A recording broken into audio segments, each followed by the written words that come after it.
Welcome back, everybody. Thank you very much. Next up is going to be our leadership panel. We'll be discussing some of the innovations and ideas that are coming forward in our government.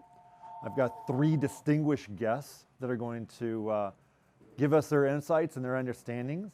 I've got Mike, Carla, and Lenora. Say hello, folks.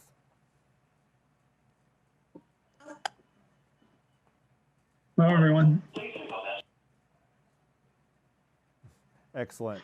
So let's start off with the first set of questions. Let's go ahead and just dive right into this because I know we got a short amount of time, and let's go ahead and start going through and understanding where we're at. Do you want to give a brief background? We'll start off with Mike to go and give a small background on NSF and what you're doing, and then we'll start walking through the actual the actual questions. I'm sorry. Okay. Yeah, the National Science Foundation funds basic research for the United States. We have a budget of a little over $8 billion, and about 95% of that is actually going out to fund research, everything across the physical sciences, the social sciences, and we also are responsible for running the Antarctic and Arctic Research Station. Fantastic. Lenora, you want to go ahead and give us the quick background? Sure. I'm Lenora at the Department of Jury Department's Deputy Performance among other things. So as you know, Treasury is the third oldest agency, and we do everything from the currency to administer the tax code, to administration against terrorists and terrorism. So quite a mission, mostly in our visibility. Carl, why don't you go ahead and give us a little bit of background about your agency? Hi, good morning, everyone. This is Carl Shacatano. I'm the HHS Reimagined Transformation Management Officer, and also the Interim Program Management Accountability Officer and Program as well. As you are probably aware of, Health and Human Services is a very complex organization with approximately 10 optives and 17 staff divs, representing a wide array of functions throughout the government to protect the public health and protection. So I'm here to talk about performance, management, and look forward to the panel discussion. Outstanding. Thank you, Carl. So let's get into our first question. Hang on a second. There they are. Sorry. Technical issues, moving stuff around. Gotta love a WebEx here, or web conference. So, what management achievement are you most? Are we done? Yeah. Sorry, I read through the question. I was halfway through the question. So, what have the management priorities for your agencies been over the past few years, and how have you responded? So, let's start off with Lenora. Yeah, great, Jeff. So at Treasury, we've been focused on better access to use of data, not just Treasury to programs, but also financial data, more available. Lenora, I apologize to interrupt you, but we've got a slight audio issue. I'm gonna let the team, and let me circle back around to you on that question because we're having a little bit of a feedback issue, and let them work on that. Carl, why don't you go ahead and explain to us how, help me out here. Sure. Much appreciated for the invite, by the way, Jeff. Thank you very much for having us on today. Again, as I mentioned just briefly, the Health and Human Services is a very complex organization. Imagine 10 operating divisions, 17 staffing divisions. So you can imagine there's many management priorities across the department. But having said that, I just wanted to single out, in considering time for this panel discussion, a couple of good examples where management priorities over the past few years and how we responded, and then this segues to some other discussion, either from the panelists or myself. But The one thing I did want to highlight is the Grants Quality Service Management Office. It's Grants QSMO. And again, briefly give you a snapshot because each of these things could be seminars alone to themselves. But with the QSMO within HHS, you're working with 30 other management agencies in the federal government, beginning to transform government-wide grants and management. This is pretty big, as we'll see with other initiatives too. But inherently within that type of response, you're developing and managing a marketplace solution, which includes technology systems and non-technology services. Over time, you want to improve customer satisfaction, automate processes, look at pain points. You want to modernize technology. There's going to be leveraging moments across the department from an enterprise-wide perspective, and looking at standardization best practices to achieve these efficiencies over time. So that's one example. Another one that's threaded through with HHS is enterprise risk management. And again, this is an investment to strategically look at our capabilities and then making it okay for leaders to talk about taking risks, talk about pursuing opportunities. Outstanding, outstanding. Hey, Mike, let us know how NSF is, how your priorities are being managed. Yeah, and I think we can complement Carl's comments with a couple of things, and just like to say that we have a strategic plan that was brought out in 2018 and runs from 2018 to 2022, and we have 3 strategic goals, and then they're supported by various strategic objectives. We have scientific goals as a research agency and a single mission, which greatly contrasts with HHS and its very broad mission, but we're a single mission to fund scientific research. And our 3rd strategic goal is enhance the performance of our mission, which is scientific research. And as far as managing the agency, a couple of objectives are really to attract great people. Human capital is one of our strategic objectives, and retain and empower a diverse workforce. And we're doing that through actually hiring data scientists now. It's an initiative in the agency, and embedding them within our scientific directorates and management directorates. And Carl brought up managing risk, and that ERM is also a big factor for NSF. We have an entity-wide program going on. It's growing, we're maturing, and it's really based. It has to be based in your strategic plan is a foundation for good enterprise risk management. And then, in terms of, we are working with the Grants QSMO, as Carl mentioned. We have a member of our staff is on the executive steering committee, and I was on the working group for the Grants QSMO. So we're great.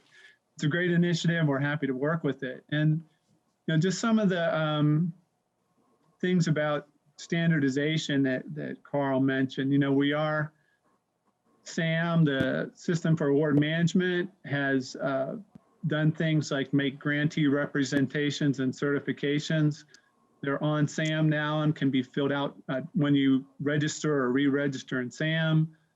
NSF is an agency. We're partnering with NIH, which is an octave of HHS, for using, it's really a biographical sketch and current and pending support, where researchers can use a common form to do that, in partnership with the National Institutes of Health. And then as far as another thing with Treasury, we're partnering with the Treasury, Department of Treasury, on a distributed ledger technology. It's really blockchain for grant payments. And, I think that has great potential for the entire federal government.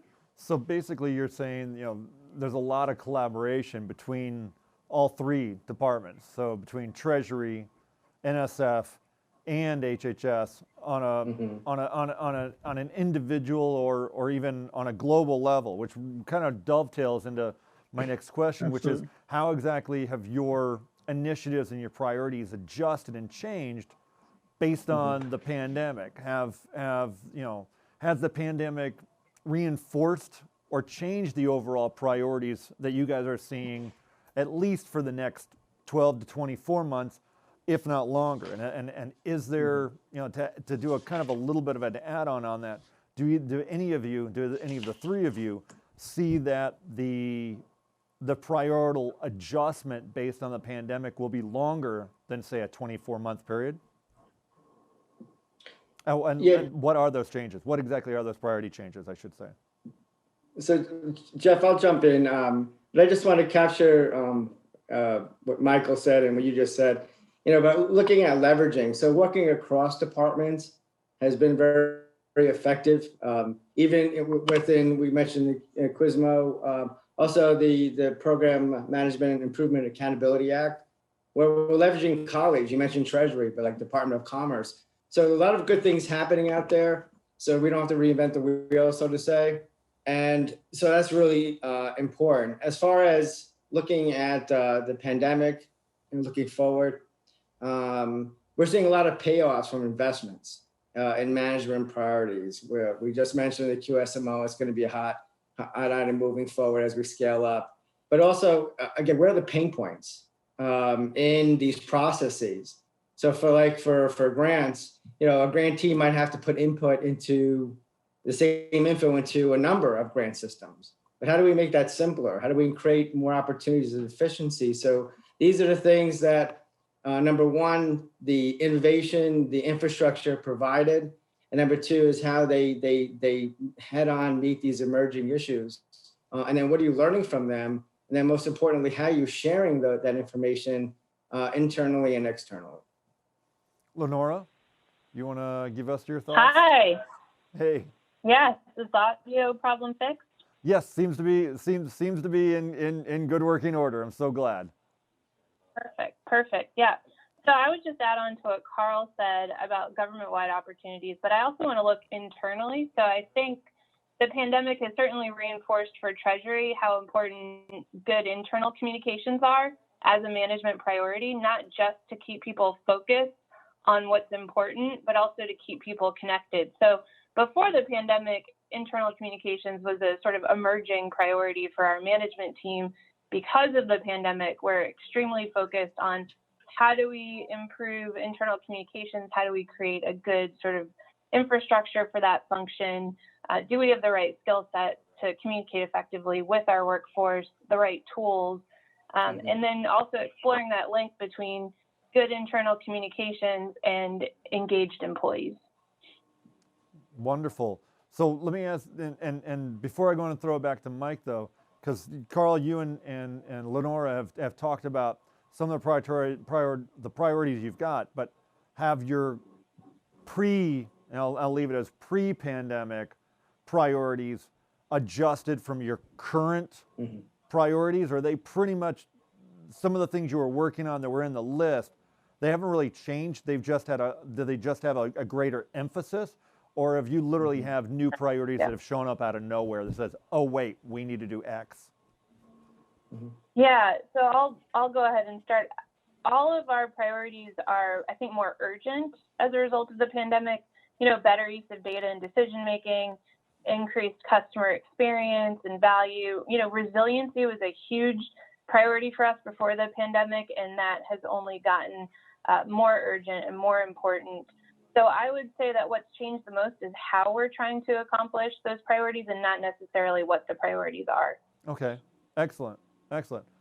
Mike, so how with NSF? I mean, I would guess based on the fact that we're in between HHS and NSF, you guys have your priorities were always set on health, but have NSF's overall main priorities adjusted so for you guys based on pre versus current pandemic situations? Well, I mean, I think, as far as the priorities, it's,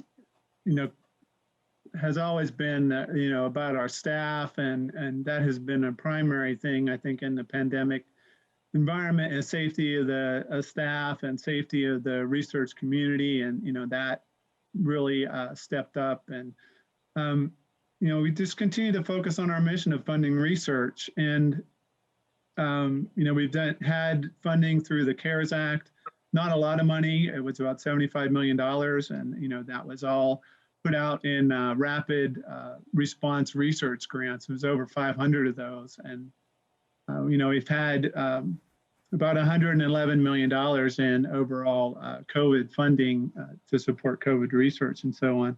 I think in terms of priorities, what is going on right now is trying to determine the impact on the research, we'll call it the research enterprise.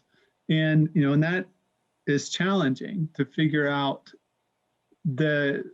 what's the damage or done to the research community, and what's the value of the research if it can't continue or has to be modified going forward. Where are we going to invest?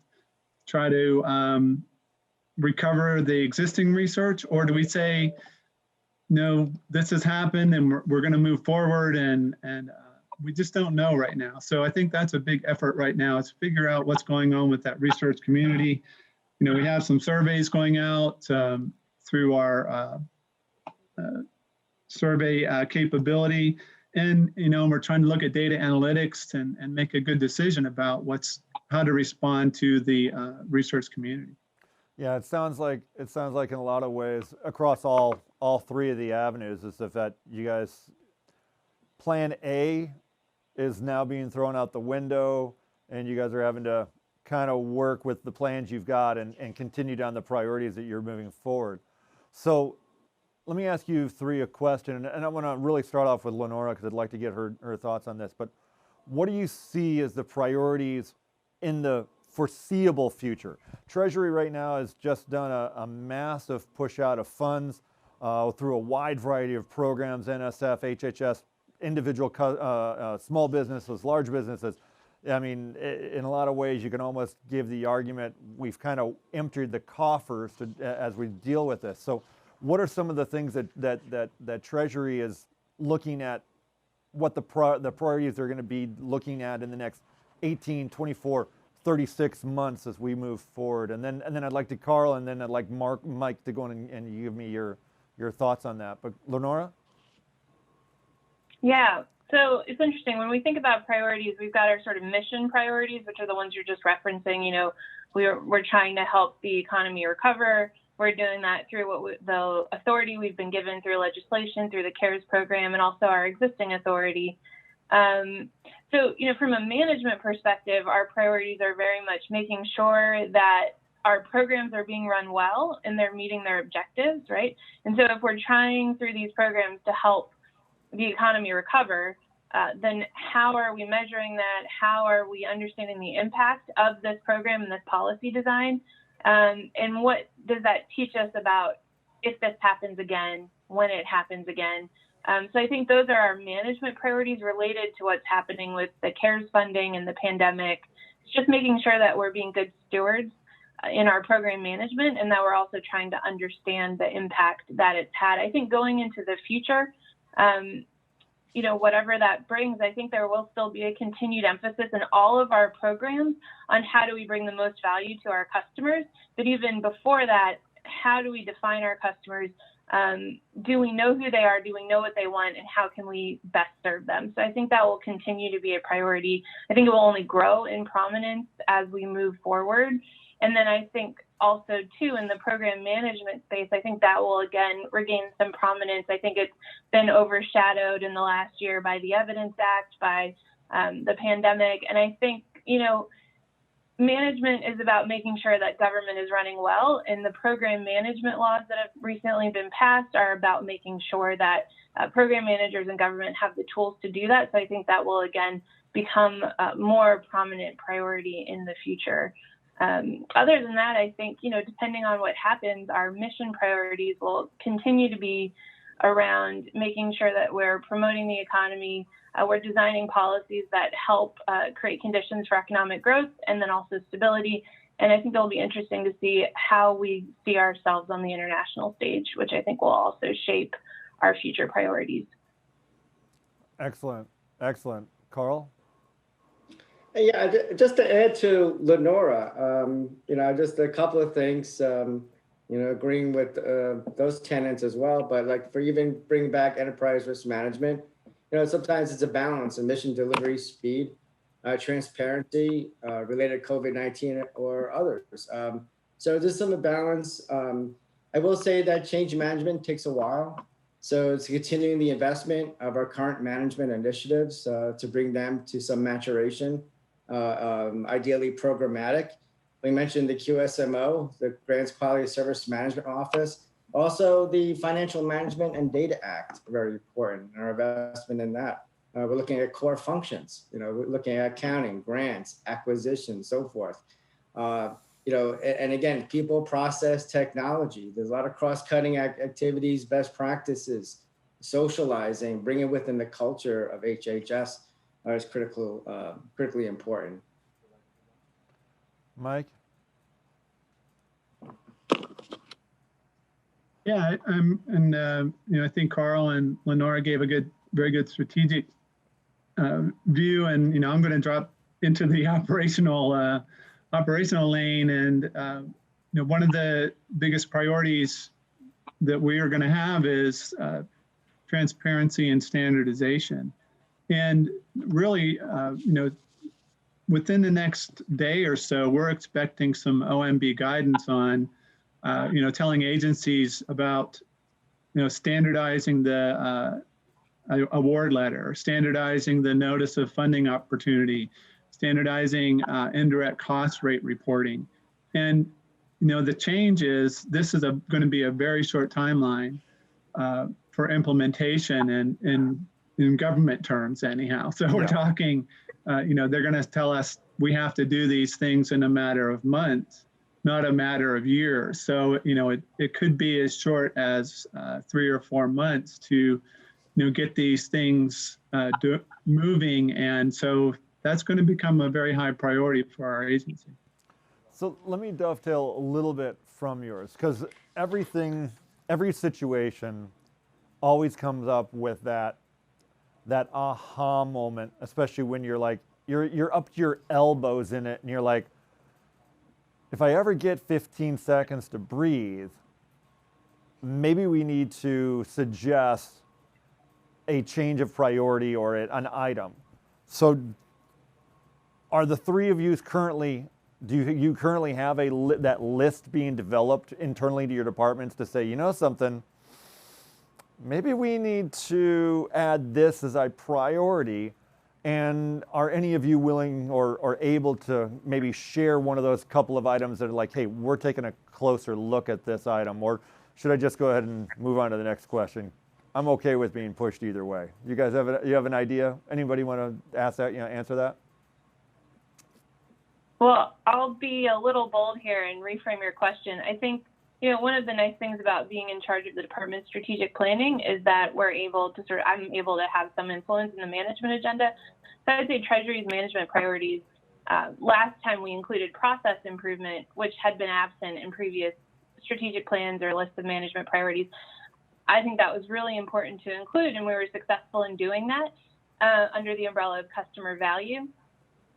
I would like to say that if we look at government-wide management priorities, specifically the president's management agenda, I think the one thing I would say if folks were listening, having 15 seconds to breathe, is that we have too many priorities, and we need to think about what are the handful, what are the 3 to 5 where we really want to make huge muscle movements in the next 3 to 5 years, and just focus on those. Right now we have 14 management priorities, and that just seems like there's something for everyone, but we can't really focus as a government in moving any of them very significantly forward because there are so many. I'm so glad you brought up the president's management agenda. That was my next question, but I thought I'd just go and see if I can throw something out there. So let's Mike, you want to go ahead and give me your thoughts? Well, I mean, I totally agree with what Lenora was saying. It is a tremendous stress on resources, and we don't have, as an agency, we have about 1,500 staff members, and we don't have a bench. Basically, right. Everyone is doing multiple jobs and has a lot of responsibilities, and especially 80% of our staff is in the scientific directorate. So the funding basic research is going to be our priority, and that's going to take priority. That's the weight of our organization. And that's contrast with, HHS with Carl and Treasury have very broad missions where we have a very focused mission. You have a very narrow field for you to play in, and what your overall goal stack is, right? So, Carl. Yep. No, just to add, even if you mentioned the president's management agenda with the 14 cross-agency priority goals, one of the things you need to look at, where's your equity? You're going to attenuate yourself if you look at all 14. So internally, with Mike and Lenora, same, where is that equity and where do you strengthen to achieve most impact? And, we'll talk about enterprise-wide approaches, but that's the approach we took with PMA. So let me ask you a more personal question. So, of your management achievements that you guys have all accomplished, not just showing up here at Government Performance Summit, which I'm sure is a major achievement to you guys, but personally within each one of your departments, what is the achievement you are most proud of as part of the department? So let's start off with Lenora. Let's go ladies first. Yeah, I'll go back to actually a project that I ran when I was an analyst at the Department of Justice, because I think it showcases that you can make a major impact no matter where you are, no matter what position you have. But I helped the Bureau of the Department of Justice pilot a new approach to performance management for their GS employees, their general schedule employees.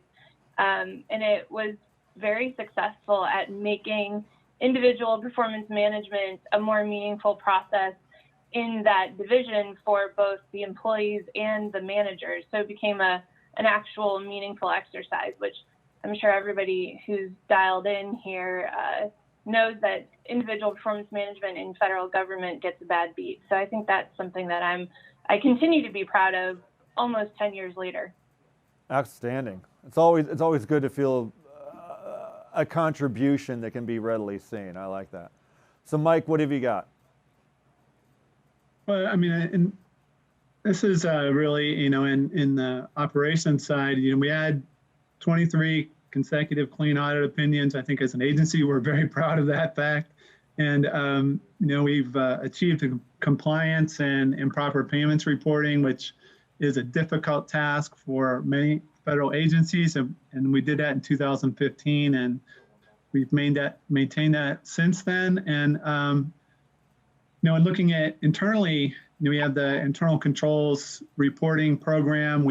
That was very audit-like, testing and reviewing process memos and things, and we've shifted that to more of a data analytics and risk management approach. And down in the weeds, we've had 2 of our management challenges resolved in the last 2 years, and and those are maybe inside baseball too much, but those are big accomplishments for an agency, and it provides relief for the administrative staff because they don't have to deal with those things. So those are big achievements. Inside baseball is always good to go and have a little bit of understanding, especially when you've got a department that, 90% of your job is really how to connect science with technology and other items. Carl, what have you got? Well, if you want to stay on the baseball theme, who's on first? So, so within the complexities of HHS, you can imagine, from an executive level leadership and who's leading what, in particular, a cross-agency priority goal relating to PMA. But during the evolution of an enterprise approach for PMA, the thing that, at least, my opinion, most proud of is the integration with the President's management agenda, reimagine HHS, which we didn't get to talk about, but that was a huge initiative, a transformative paradigm shift to improve efficiencies, change management within HHS, but also the enterprise management folks and their staff. So essentially, in 15 seconds or less, we used the ERM lens and applied it to PMA. Mm-hmm. So what we was looking at all the information, the initiatives under PMA, how does that impact overall HHS risk profiles? And that was astonishing. Not only how they complemented each other, but from the audience itself, imagine getting 2 or 3 or 4 data calls from different people. How do you streamline? So to improve those efficiencies, looking at management, Mike mentioned operations, bringing that together. And that's really been just an awesome effort within HHS. Which kind of goes back to really a lot of the theme of the conference is a lot of collaboration, a lot of communication really helps you guys get to achieve the goals you wanted. So at this point, we're starting to wind down to the end of the hour. But before I let this go, I'd really love to go and see if we have any audience questions. So it's real, if you guys can take a moment, just jump in there and type up something. I'm sure you've got plenty of questions for the panels. So if you guys would be willing to throw those over, we can quickly answer those and get you the valuable information you need as part of the collaboration. So while we're waiting for the questions to come up, so Carl, when you guys were utilizing that lens, what were some of the key initiatives that you guys ended up having, that you ended up looking at as part of the call it the priorities list that you guys ended up utilizing so that you can go and you get the value you're looking for it? Yeah, I think, again, you could have, like, say, let's talk about artificial intelligence. You might have maybe 20 AI initiatives happening within the department. So again, from it's not a classical analysis, but the first lens would be, where's the innovation? Where's our maintenance? Where's duplicative efforts? Even streamlining that effort. And then internally, we did a 180 where we present that data back to the executive leads to inform them, this is what's happening within HHS, and to enhance risk decision making. So that aspect, in addition to applying the risk management principles of value creation and value protection. That makes sense. So I do have a question that came in. So in each one of the departments, have you been asked? Sorry, let me rephrase the question because I'm looking at this. I'm like, I'm not liking the way it's phrased up. So let's be honest. So one of the questions is have any of the departments had to do a 180 on a priority direction, and what may have been an outcome? So I think what he's trying to go in, what the question's trying to go in and say is that you had a priority that said you were going to go off in one direction. You found that really wasn't going to work, and so you ended up having to either turn around and go back or figure out a different direction. Mike, do you have thoughts? Well, I think maybe a year or two ago, we looked at robotic process automation and got very excited about the potential for building basically bots or automated processes, and jumped into it. And then I think we learned that's kind of hard, actually, to a degree. And those are IT projects. They require governance and a lot of structure around that. And and as a smaller agency, it turns out maybe we didn't have necessarily the volume of transactions going on within our agency to really go full on with that robotic process automation activity. Treasury and HHS, giant agencies, probably have billions, or not billions, but millions of transactions they're dealing with. Might be better environments for that type of thing. So that was one initiative that we kind of had to do a 180 on, or at least a 90-degree turn to right size it for our a smaller agency. That's an excellent. So, as part of that process, did you end up having to shift those items to Treasury or to HHS, or do you just basically said, "Hey guys, we can't help this. We can't take care of this. We moved on"?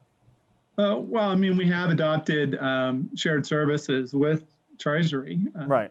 Helping with our receivables, and of course they send all of our payments, and we're looking at HHS for a service called the Grantee Digital Dossier, which we're very much interested in and participating with the QSMO, as Carl mentioned. So yeah, Yeah. we're always looking for opportunities To collaborate. leverage our big partners. Yeah.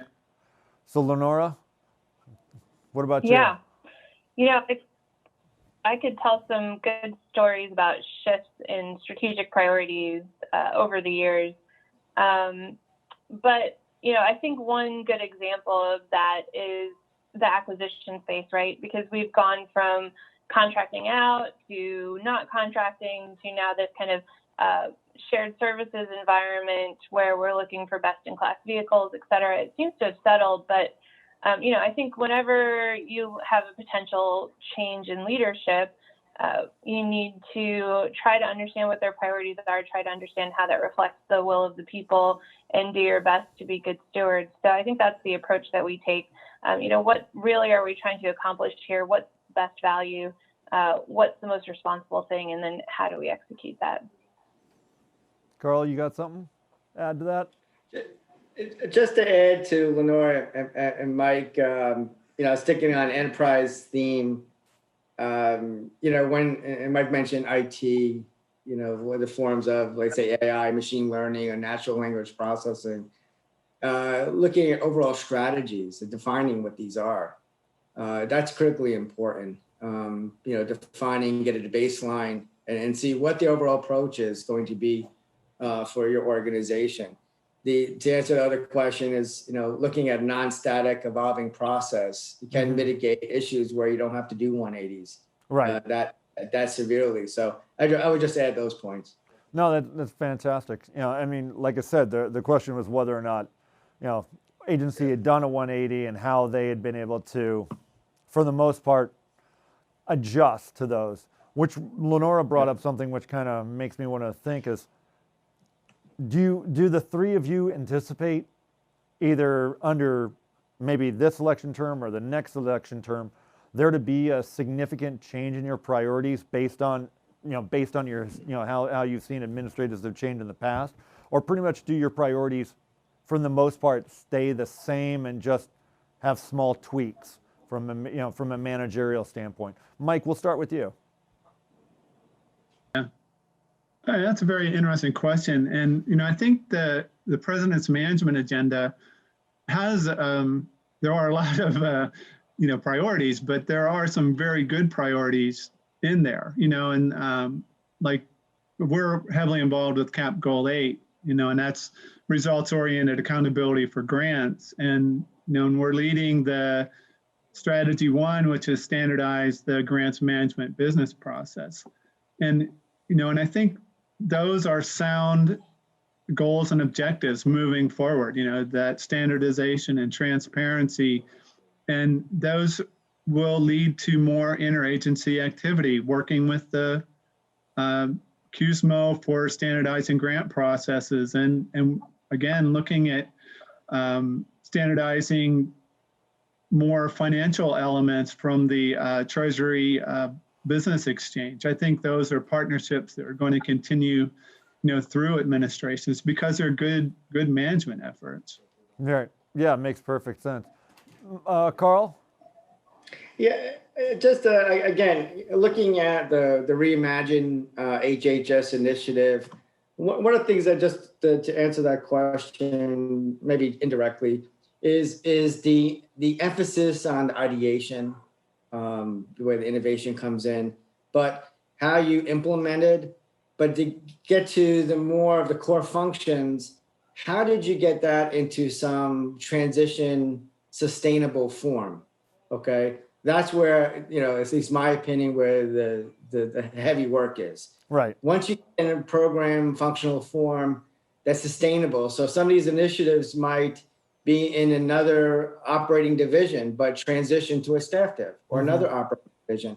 How does that work? How do you complete that last leg of the mile run, if you will, to bring things to fruition, the maturation process with the right performance metrics? Those are the things that we've invested a lot of time in. And actually, this is where we're at the point where we're transitioning these initiatives to their partners to make sure they're sustainable.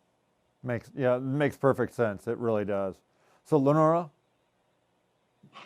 Yeah, so I think we might see the biggest swing in the workforce priorities and what we're focusing on there in order to strengthen the federal government workforce and build talent pipelines. So I think there are many things you can try in that space, and I think depending on what happens, that could change. The emphasis could change. I think I'll agree with Mike. I think there are a lot of kind of common sense, good government things in the current president's management agenda. I would say at least half of them carried over from the prior administration. So I suspect that many of them will continue into the next president's management agenda, whatever happens. Let me ask you, three of you, the question more of for my edification. Year over, or I should say, presidential term over presidential term. Are there usually a good 5 or 6 key initiatives that are in the agenda every single term? Red president, blue president, purple president, for that matter. They're basically, these are all initiatives and key priorities for the people, not the politics. And so you guys are seeing that same aspect also? Yeah. That's what I thought you guys would say, because that's how I would think of it. As a citizen as you are myself, I would think, I want to make sure certain priorities are out there and they work for us and do more for us. I'm going to give one more opportunity to see if anybody else would like to ask a key question that I can give the panel here before I allow them to have their final thoughts. So I'll give it about 10 seconds. I'm sure you guys can type up a question too in that time.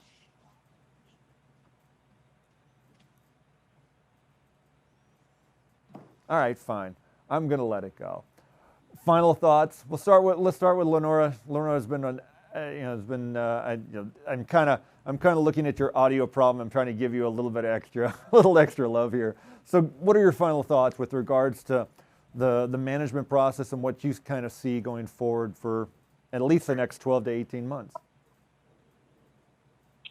Yeah, I think planning, the importance of planning in government cannot be understated. I think the pandemic really emphasized, if you had a plan, sure, you had to adjust it, but at least it's always easier to adjust a plan. So I think my final thoughts here, just to, say to everyone out there, continue to fight the good fight, try to put a plan on paper. Life is what happens when you plan things, but as I said, it's always easier to adjust if you have something on paper in the first place. So thanks for the opportunity to speak on this topic, and I'll hand it over. Carl, why don't you go ahead and follow up on that one? I would say collaboration, leveraging, and sustainability. Very key. A lot of great folks doing a lot of great things out there. So socializing what you do, communication of what you do, sharing that is important. And then, at the end goal, idea is just an idea.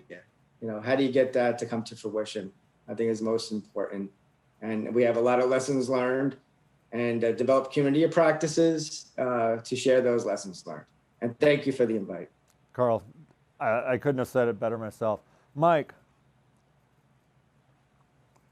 Yeah, I think, I really liked what Carl brought up about operationalizing things. And that seems to be the trick, the key to, this whole endeavor, and, taking that management agenda item, conceptualizing it, coming up in a plan, as Lenora mentioned, and then actually turning it into operationalizing it, getting it down where it's actually being put into systems and building those out in processes. I mean, that is the big challenge. And I would say, got to focus on the core missions and your objectives. And then, looking at, I think you mentioned about risks and so on with the enterprise risk management, but, what are the risks to your mission? What are the things that can stop you or, prevent you from accomplishing your mission? Don't get so wrapped up in individual events like a hurricane or an earthquake or something. That's an event, but focus on, we don't know what the next event will be. We have a pandemic now, we have hurricanes all the time. but how will those impact your mission? You know, we can't go to our offices now. So, but we're still functioning as a government. And then that's a great success story I think everyone should be proud of. Actually, that in itself is a success story. Pandemics keep you, you know, in a way, you can almost argue pandemics are just an inconvenience, because we, as servants of the people, we still have to do our job every day. We have to find ways to move around. In this case, we've gone to working out of the house as opposed to being in the office. We're still collaborating. We're still interacting. We're still writing. We're still doing the job, and the job is being done well. And I appreciate the three of you coming here, sharing your experiences, sharing your thoughts with us. It's kind of funny, as I want to go back to Lenora. Lenora, when we, you know, in my military side, we had plan A through Z. You kind of go in and say, okay, we're in Charlie, Delta, Echo. As long as we have a plan, we have an idea, it's never going to go to plan. I think we've all discussed that, and you've all discussed that. But we still have a plan, and plans are good, and talking about them is important. I thank you. I thank you for your time. Viewers, I thank you for your time. I think we're going to go ahead and wrap it up here, and I wish you all stay safe and a good morning.